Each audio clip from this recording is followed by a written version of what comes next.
they'll probably want to and they'll try, but to replicate just materiality and that way and the way it feels and that ultimate vision, what was realized, is going to be a challenge for anyone to do. And we're going to change it to grey. Pretty We've seen a much. better. I'm going to send you a picture now. What do you think? Pretty much. Let's go ahead and do it. Yeah, unless if the client was there and we did it. So this week I got the chance to speak to Carl Longman, the interior designer of one of the nicest hotels, in fact voted top 10 hotels in the world, the Atlantis Royal.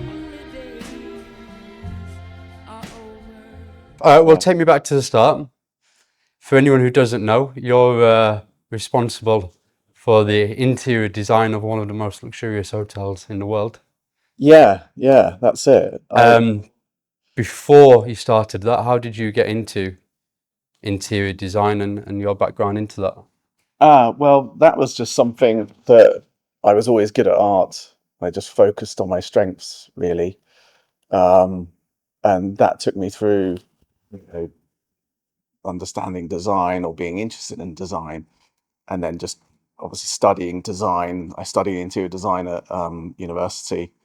So it was just something inherent and something that was a natural direction for me. And like all of these creative industries, they're quite tricky to get into. But then once I got in there and, you gain your experience, fortunate enough to meet some good people, good bosses, you learn from the good people around you. And then fortunate enough, obviously, to join the company where I got involved in this project all the way back in 2014. And then stuck through the project, for 9 years. Were you always interested in the commercial side of things or residential as well? It just happened to be that I was always involved in the hospitality side. Yeah, my first job was working on spas, health clubs, things like that. So it was always hospitality, kind of leisure related. And then I joined GA Group, and we worked on some fantastic projects all over the world. W Hotel in Shanghai, Park Hyatt in Mallorca, numerous other ones. And then, we had the competition come through the door to work on this. And I came out here for the competition, in April 2014. And how does that look when you're competing to get something like this? It was one of those things we didn't really try too hard, to be honest. I think that's probably one of the good things. It was more of like one of the positive things for our pitch. We sort of weren't trying too hard. And my boss at the time is like a fantastic kind of big ideas guy. And so we just had some big simple ideas that worked, and we won the competition again. The strange thing and the kind of funny thing was we both said to each other, look, I'm not sure if we want to do this. Big project, just come off of a more sort of, W Shanghai is more of a boutique sort of fun design led project, really kind of easy project, really, looking back at it. And it was getting involved in something so huge and such an aggressive timeline. It's kind of like, I'm not sure if we really want to get involved in this. Yeah, so it was one of those things where I remember going in and we had a chat. I was just saying, look, is there something else? What else should we work on? And he was like, look, I don't want to work on it either. Anyway, we did. What, because it was such a huge project? Yeah, big project, fast, aggressive times. And what were the time frames that they gave you back then? Well, it was just, I think we had about, I guess, well, it was very quick. I can't recall exactly what the time frame was, but it was like, just do it. And every 2 weeks we had a presentation sort of set, and that just went on for probably a year, I'd say, sort of presentations every 2 weeks, workshops or traveling to workshops and things like that. And do they come at you with sort of ideas, or do you pitch mood boards? How do those sort of early conversations look? Yeah, the building was designed conceptually by KPF in New York, so we had that. We didn't really have a layout. We had a very loose very loose layout. We had a render of the building. Of course, you had the existing Atlantis next door, and so one thing not to do is the same as that. So Okay. it was all about sort of a new story, a new direction for Atlantis, and more wow, and for a different clientele, essentially sort of richer families. It was going to be more upscale. And they wanted this idea through the architecture really to have all of these sky courts and swimming pools and things like that. So that all came from those openings within the building. And so those insights, I guess, led to some of that conceptual story. And it was all really about just water rather than marine life. We didn't want to get caught on a themed hotel. Again, Atlantis is themed and it's great. It's stood the test of time. It's fantastic offering still. And so we focused just on water and that story of water and what that could mean, and the golden sands of the Emirates. And that's where the gold marble came in, and the water and that essence of water. And of course, we had to fit in some fish tanks. So on the competition, really it was focused on the lobby. Some other initial planning, but And maybe, the elements. yeah, within the lobby, really. That was the first kind of thing to sort of sell. And are you selling that to, like, alongside the architects? Is it just to the client? The architects were involved in some of the briefing.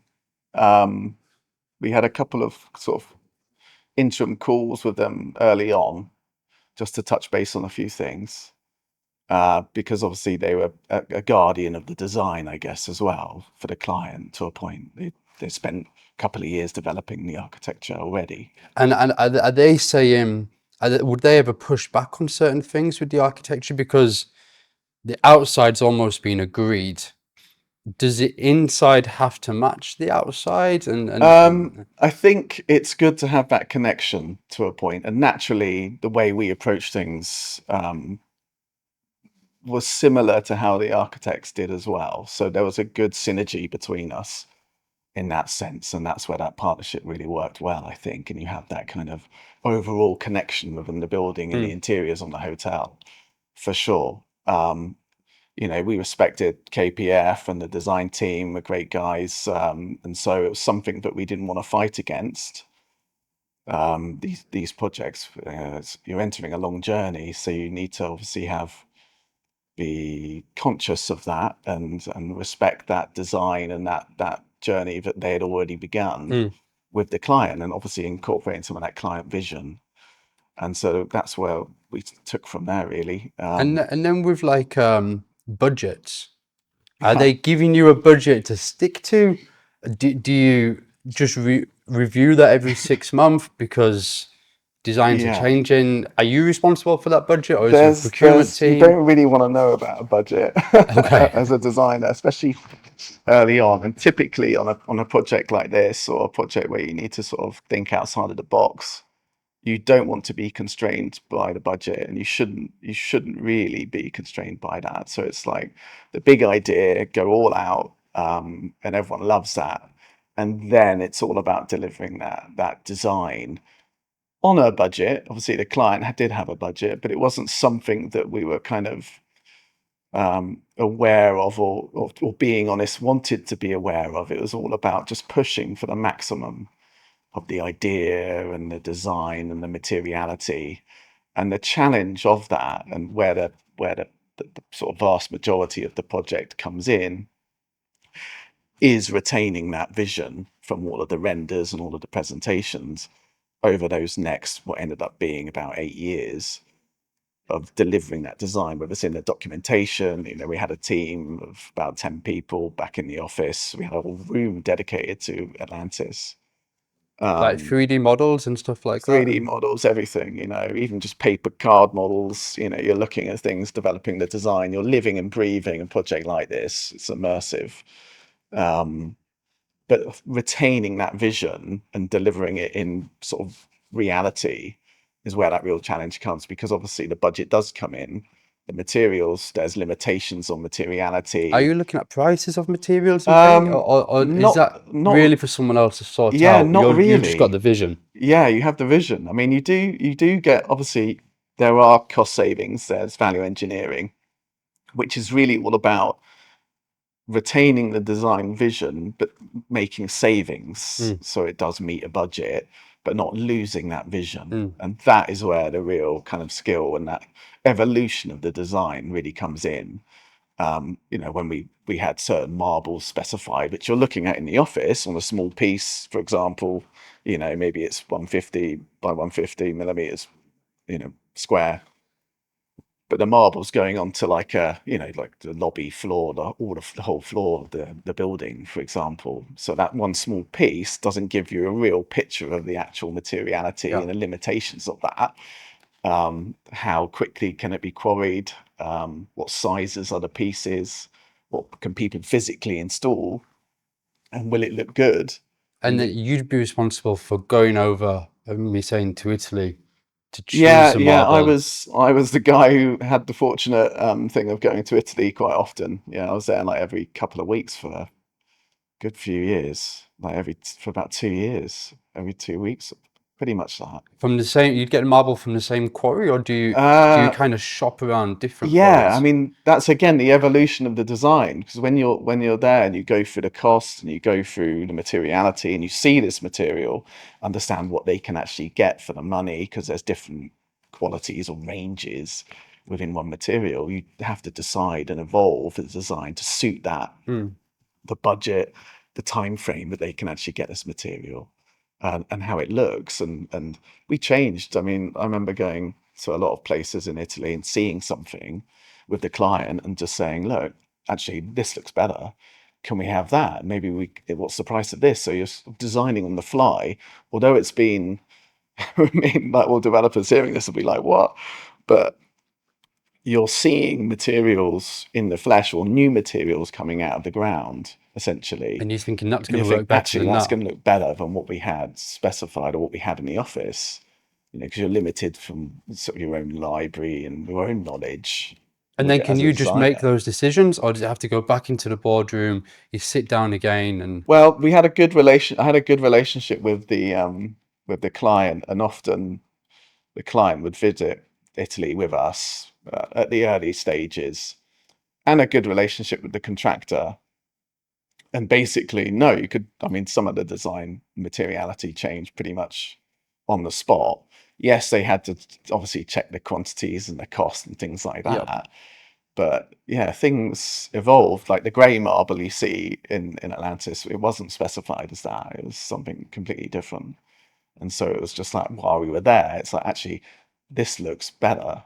Let's do this. and And it you'd was make a cheaper. It was quick cheaper as quick well. quick couple of phone calls, Yeah, yeah, and we're going to change it to grey. pretty We've seen a much. better. I'm going to send you a picture now. What do you think? Pretty much. I Let's mean, go ahead and do it. yeah, unless if the client was there and we did it sort of on the spot, or if not, yeah, there was a little bit, we had to go through a process of change. And of course, I mean, the client didn't like hearing the word change, but it was for the better. And it's having that sort of push and that want to continually evolve the design and improve it. So the design and what's implemented now in terms of like the materiality, and well, a lot of the design actually is sort of better from what it was when we first set out on the journey of actually drafting some of it and specifying it, because your understanding of the project and of the buy and the location and the materiality evolves, and you just have that want to just improve it. And that's I think that's one of the reasons it's so fantastic, and the result is just, yeah, so incredible and everyone enjoys it, because there was that evolution. And when it opened, the design essentially was done like 7 years prior, but when it opened, it still felt wow and fresh. And that's the approach that we had, that kind of more, I guess you say, timeless, of not getting too involved in trends. Yeah, That's one thing you can't do, especially on a project like this. You can't follow the trend, or you can't follow fashion. but it has to stay timeless. Yeah, exactly. So fashion looks great, but then it dates really quickly. And so you'll see if as you sort of go around Atlantis, the Royal, the materiality is quite simple actually, and you haven't got complicated materials. It's just obviously there's lots of marble, which has its challenges, but it's simple materials such as the stone, there's timber, and there's metal, and then there's glass and mirror. That's it. I mean, there isn't really anything else. There's no fashion-based material, which was, I'd say, I kind of use this term of it like a designed material, where you're then using a material that somebody somewhere else has actually designed based on, say, fashion or trends. And as soon as you have that specified or install it, and maybe you do that, 5 years, a few years ahead of actually the installation, it can look, there's that risk of it being out of fashion or overused, used in the hotel next door, wherever. So it's all about kind of creating your own arrangements of simple materials, and that design and your own kind of patterns and layers within those just simple materials, and not getting too caught up in motifs and patterning really. Is it would you say you'd have a story and you're trying to stick with a story? And I guess a question from that would be, what story is the Atlantis Royal trying to tell? Yeah, we were, of course, there's a core narrative which was about water and journeys from the water source basically, and that historical kind of way of life, of the Bedouin culture of that from source to source, or like oasis to oasis. And so there's an element of that running through, and that's where you see from the lobby you arrive, and actually you've got to walk to the various different lift lobbies, and you'll see that you have this kind of mosaic of arrival and a chandelier above, and that's that kind of oasis, that's that source which you're traveling towards. And then you get to that, and then you arrive at your lift car. So that was some of the story, but the other story was really just the want from the client to do something sort of incredible, something spectacular, something wow, and always remembering that and having that kind of pressure, I guess, some of it, that of that want of that responsibility for their investment and the time that everybody's putting into the project, to have that result at the end. You end up taking that responsibility on, even for the city of Dubai and all the people who are going to visit. This was, emerging on the palm, but everyone could start to see what's that. So it becomes a talking point of the entire city. So it really, really does, the responsibility really ramped up in ensuring it was going to meet that kind of expectation. And I think some of the success of that was down again, us as a design team and myself being on the project from day one until say day 1001, essentially. The story of the design, the importance of elements of the design which you knew were critical to the delivery, were retained because the team had that continuity. If you go through the change designers or a different team on the project and things like that, you run the risk of losing these key elements. Yeah, the core element to begin with. Yeah. And obviously the Atlantis, the Palm, Dubai, it's kind of got luxury at its core. How do you have a unique story but keep it luxurious? The hotel feels very luxurious when you're walking through it. It is. Yeah, again, it's just, I think some of it is just the sheer size of it, and the ambitious nature of that materiality of the marble and of just all of the detailing, the elements within, gives everyone this wow.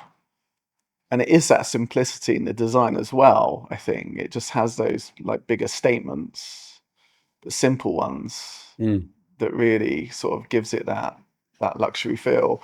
But you also have obviously the operations team, Kurzner team and the Atlantis team have built on that as well in terms of their service and the way they operate is fantastic. So it all has to match. Yeah, it does. So I visited. I'm actually visiting again later today. and it feels great. If anything, it feels sort of better now than it did on the first day of it, of opening. It feels more. It just feels I guess more more tuned. luxurious. Yeah, more tuned. That's it exactly. How does it feel coming back here? Again, it's kind of like I thought at the time I could never really come back What, because of the to stress working on a project like the this? challenge of the project, and it was just dominated my life and my family's life for nearly a decade, um, and yeah, the pressure, even the ride, the taxi ride I just took now, coming back, and that journey, which was like a daily occurrence here, was sort of with mixed feelings almost, because it brings back all of those memories of great times, but it was very, very demanding, which has to be a project like this. The only way you get this result is through that kind of that nature, and having that pressure and that want to deliver and that responsibility, which Mm. obviously comes with that. So yeah, it's sort of mixed feelings, but generally I come back every time I visit Dubai, which is quite often, every couple of months, I guess. Um, I try and come back and check in and say hi to people here and still working here and things like that. No, it's great to keep that connectivity. Did you know it was going to be a 10-year project when you started? No. When was it? Originally, it was going to. I think they wanted to open it in 2017.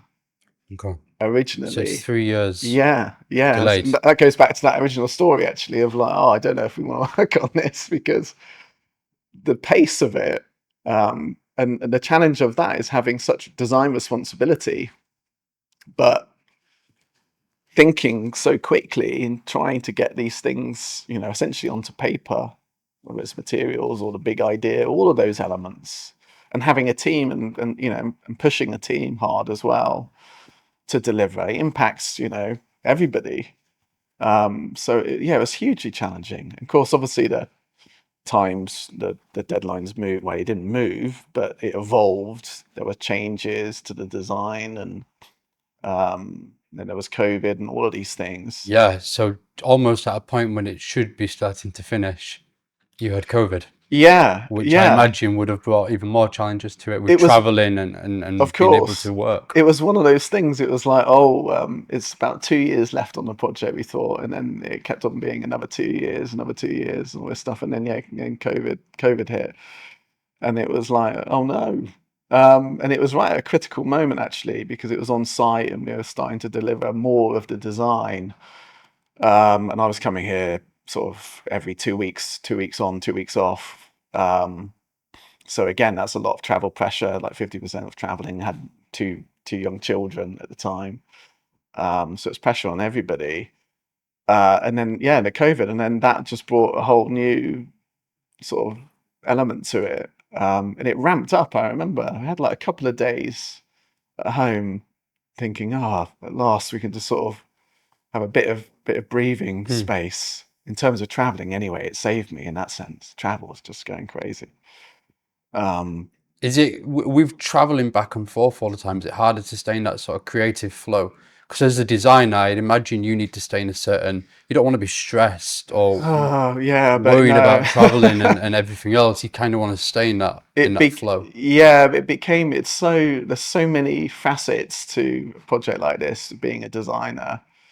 There's obviously at the beginning of the project more front end design work, and then it just evolves into the detailed documentation specifying the materiality, and then later it's that delivery, but evolving the design again, and just the pressure just continually. It's just, I mean, I just had so many restless nights and all of that stuff. And on COVID, I remember there was a couple of nights where I could sort of switch off at the beginning, and then by the time, I think maybe it was a week or so, because I actually came back on one of the last Emirates flights back to the UK, and it was all hitting.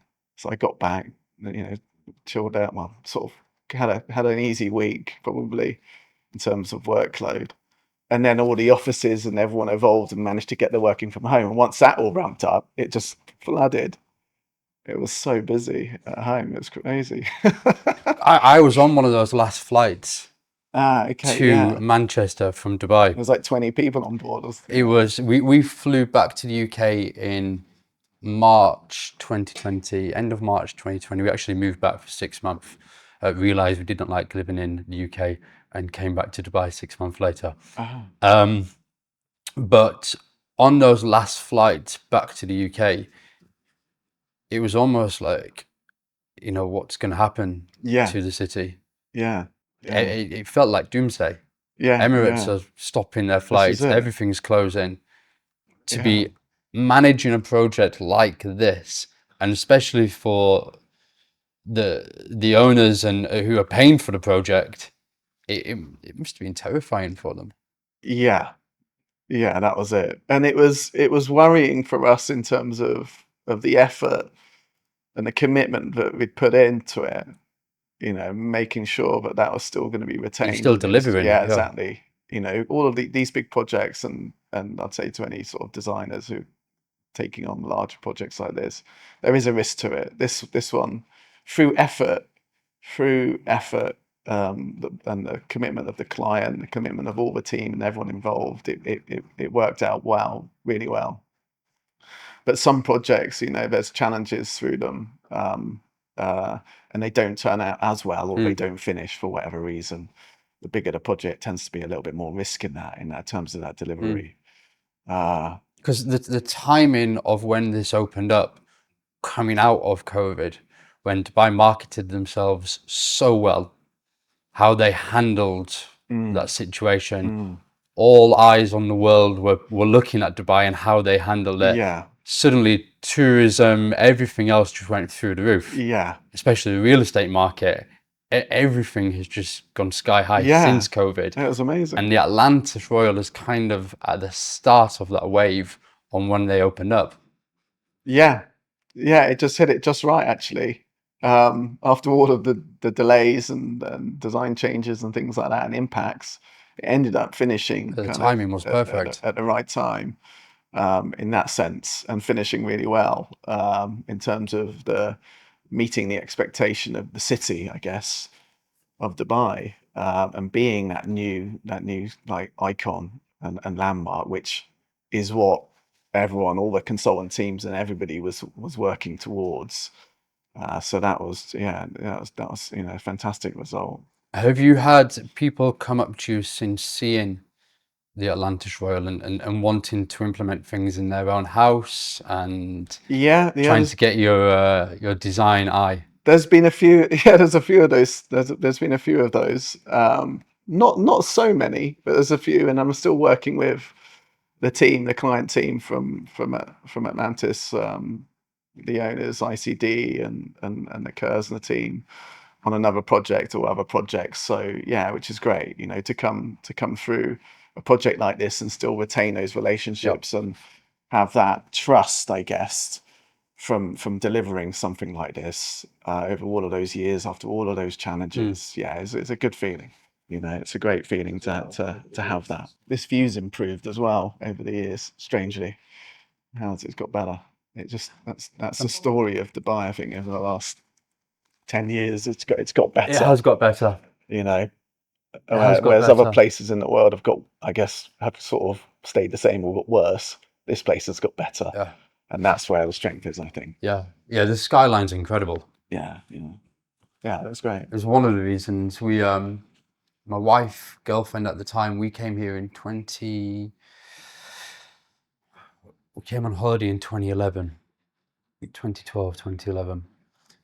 And we were at White, which used to be Nasimi, was it? Nasimi Beach Club? That was it. Yeah. And sun's coming down and we can see the backdrop of the marina. And my wife was like, yeah, we need to move here. Yeah. This place is just incredible. And I do think it's just got better and better and better over the years. Yeah. That's the strength of this city. It has got better. I mean, I've been coming here for just about over 10 years, and it's improved. It just continually sort of improves. Okay, I think people say the traffic's got worse, but Yep. but everything else has got better. that way of life, I think, and sort of lifestyle offering has improved, whereas other places in the world have got worse. Yeah, that's a big draw. So Yeah, I agree. So are you still doing projects here now?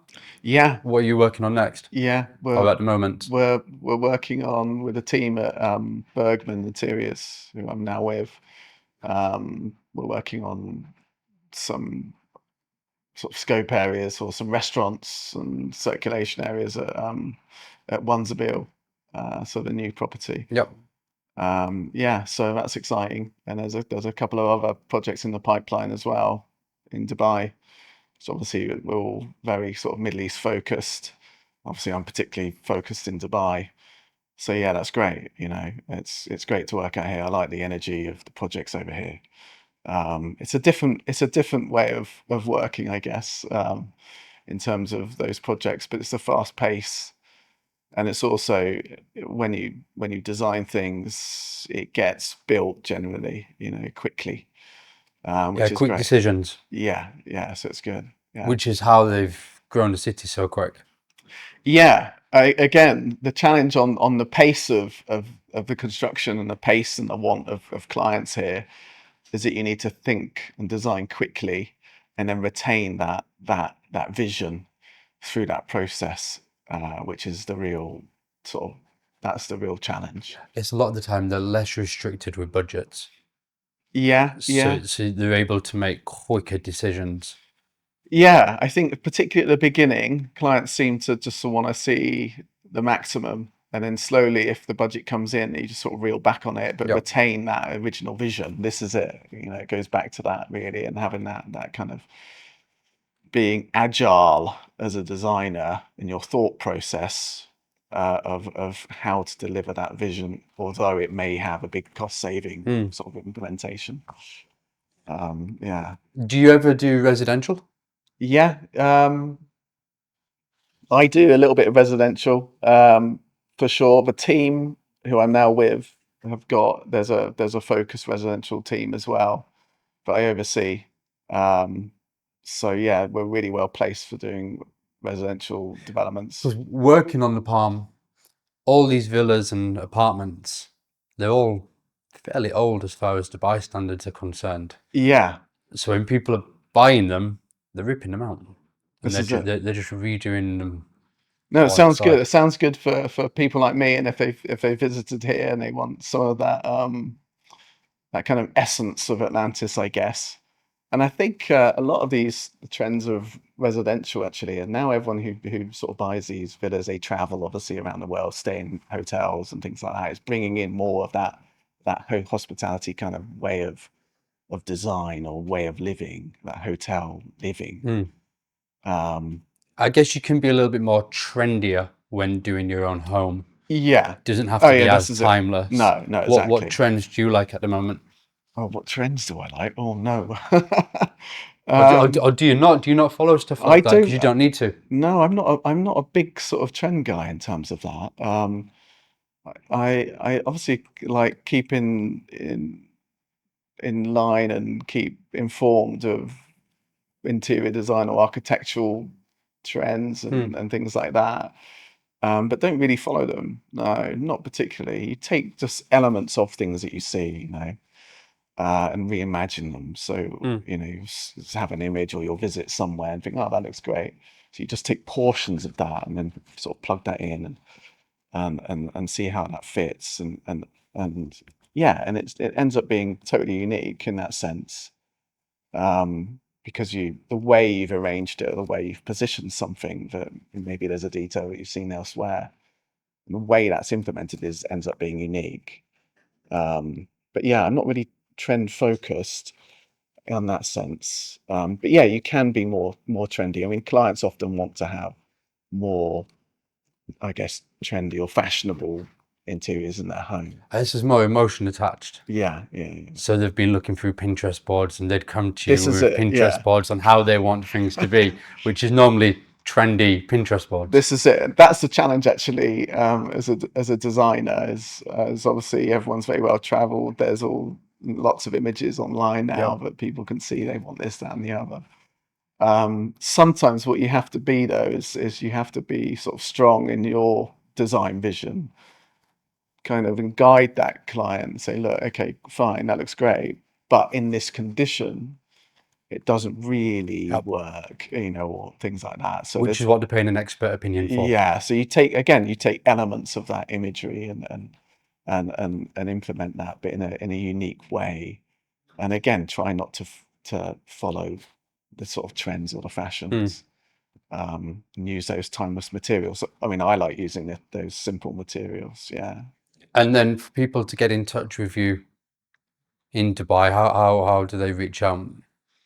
How do they reach out? Well, an easy one's You said you're a probably new firm.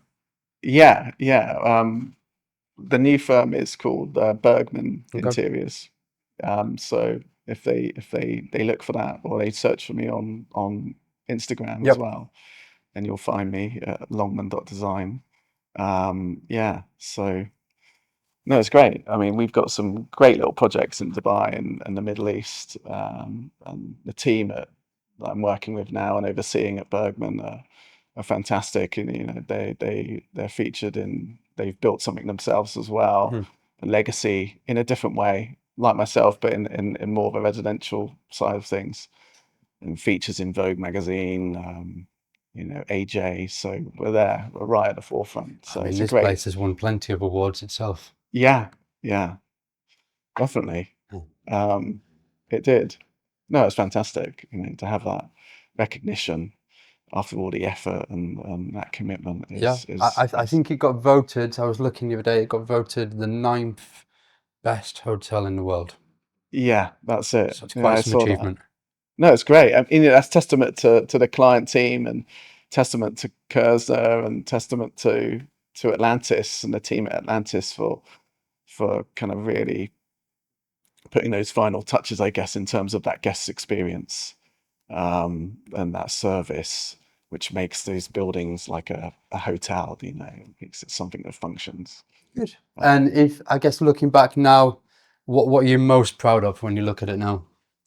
Do you know what? I think when you look at, I think it's going to be very difficult for anyone to replicate this. They'll probably want to, and they'll try, but to replicate just materiality and that way and the way it feels and that ultimate vision, what was realized, is going to be a challenge for anyone to do. So I think that in that sense, this will really um, stand the test of time. I And agree. that's what I'm sort of most proud of, really, that it has become, and it will become, more of an icon, and a moment in everyone's, sort of, anyone who was involved and committed to the project, which there are many, a moment for them, yeah, to look back on and think, wow, that was Some something journey. incredible. Yeah, Yeah. yeah. I often say that it was like a roller coaster ride. When you're on it, you're just like holding on for dear life and kind of want to get off, or want it to end. And then as soon as you get off, you just want to get back on. Yeah. Yeah, I can imagine. I can imagine. Yeah. Okay. We're good with that. Thank you, Carl.